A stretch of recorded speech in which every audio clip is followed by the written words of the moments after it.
This is Those Darn Squirrels and the Cat Next Door by Adam Rubin, illustrated by Daniel Salmieri.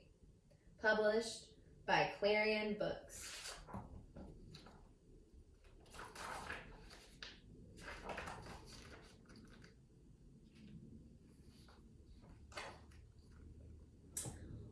Old Man Fookwire lived on the edge of the forest just outside town. He was a terrible grump, and in the wintertime he was even grumpier than usual.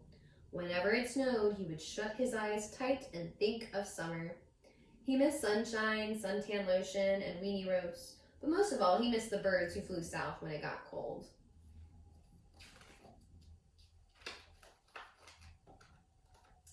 During the long, lonely winter months, the only critters left in Fookwire's backyard were squirrels. Now, not many people know this, but squirrels are the champions of the forest. They are craftier than beavers, smarter than foxes, and swifter than rabbits. They're also pretty full of mischief. When it got too cold outside, the squirrels would drop in through Fookwire's mail slot and visit him at home.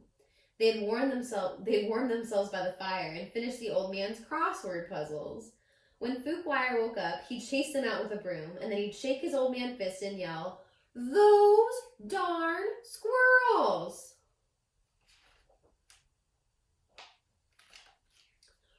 Old Man Fookwire thought spring would never come, but eventually the forest bloomed and the birds returned from the winter vacation.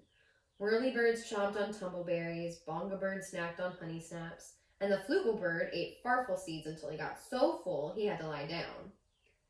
Fookwire danced through the yard with delight. He set up his easel and brushes, and then he painted the birds till he got blisters on his fingers. Tired and happy, the old man went inside for a quiet afternoon snack. Suddenly, kaboom! Old Man Fookwire spilled cottage cheese all over his suspenders.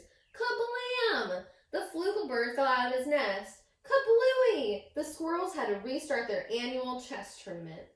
The noise was coming from the house across the street. It was the sound of a small woman unloading enormous crates and moving in.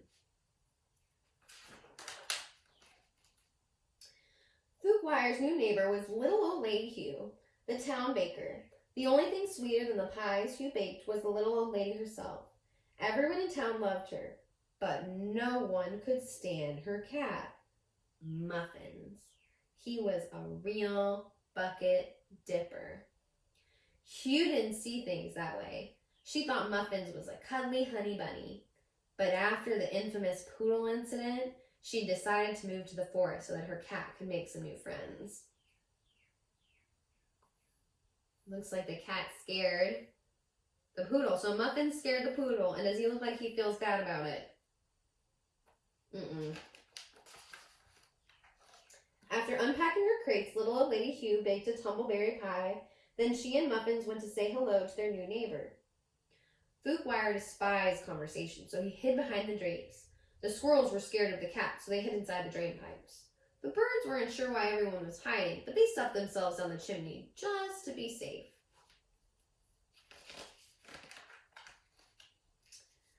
Eventually, Hugh got tired of waiting for Fookwire to answer the door. She walked around front, pushed the pie through the mail slot, and went home. Normally, Old Man Fookwire hated pie, but this one smelled delicious. He took a deep whiff and closed his eyes. When he opened them, the squirrels were licking the plate clean. "Those darn squirrels!" shouted Fookwire. Full and happy, the squirrels stumbled from the house where Muffins ambushed them. The dastardly cat grabbed one squirrel and gave him a wet willy. He snatched another and gave her a noogie. Then he tied two squirrels' tails together.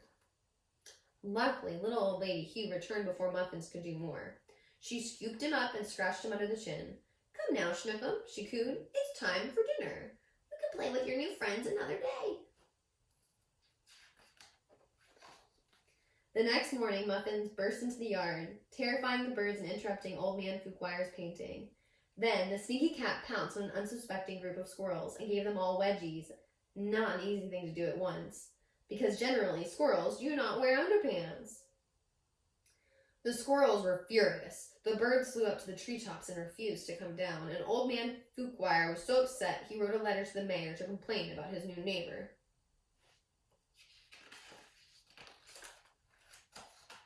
That night, the squirrels had a meeting to figure out what to do about the cat next door. They ate cheese puffs and drank ginger ale to help them think. Finally, they had it. The perfect plan. You see their plan? What do you think?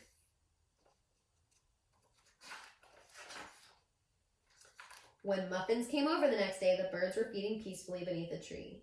A wicked smile came across over the cat's fluffy face. He wriggled his haunches and launched himself through the air. The frightened birds swooped into the sky, yanking the strings the squirrels had tied to their tail feathers.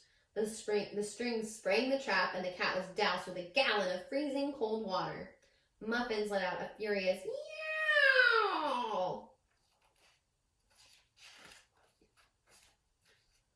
Old Man Fookwire ran outside when he heard the terrible noise. "Great googly moogly!" he exclaimed. "The pathetic wretch is no bigger than a squirrel." It was true. Underneath all his fluff and fuzz, Muffins was nothing but a skinny malink. He lowered his head in embarrassment and slashed his way home as fast as he could. The squirrels' plan had worked perfectly. They gave each other high fives, the bowerbirds snickered, the yowlerbirds chuckled, and the fluggelbirds enjoyed a hearty guffaw. Fookwire snapped his suspenders with delight.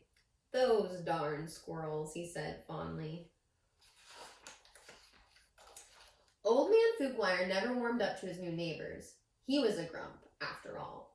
But little old Hugh became quite good chums with the birds and squirrels. Each Saturday when the bakery closed, she brought all the unsold cakes and pies and cookies home. She set them out on her picnic table, and everyone gathered for a delicious, fun-filled feast. Everyone except the cat next door, who refused to leave the house ever again. Thank you for reading with me. I hope you enjoyed it.